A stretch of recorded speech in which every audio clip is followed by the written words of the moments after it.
Infratech is the industry leader in eco-friendly, versatile, and custom-designed infrared comfort heating systems.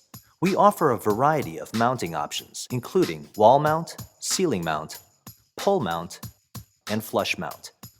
Because of its clean and seamless look, our flush mount installation option is a favorite among homeowners, interior designers, architects, and engineers.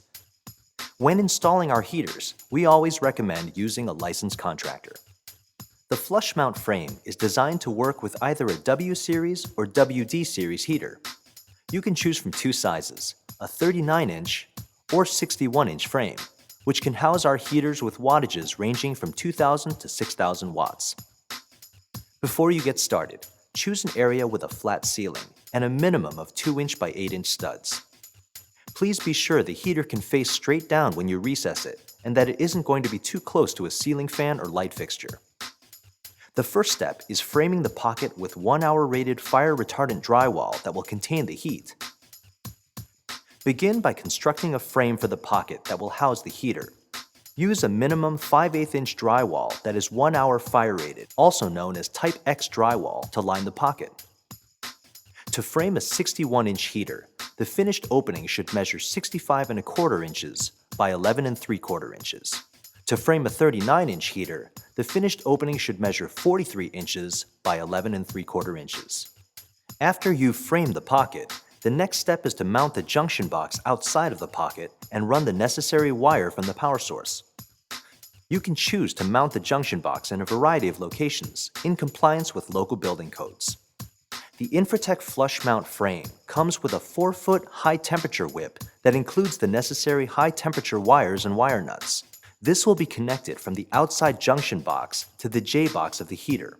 After drilling a hole into the upper half of the containment box, run the whip from the outside junction box into the pocket to be ready for the final electrical connection. If necessary, you may obtain longer-length, high-temperature whips from Infratech or your distributor. Infratech offers two suggestions for attaching the flush mount frame into the fire-retardant pocket. One method is to drill through the internal flanges and secure it to the inside of the pocket with wood screws that are a minimum of 2½ inches. If you're not covering the frame, this method will give the frames the cleanest look. It is important to take care not to over-tighten the screws, which could cause the frame to buckle.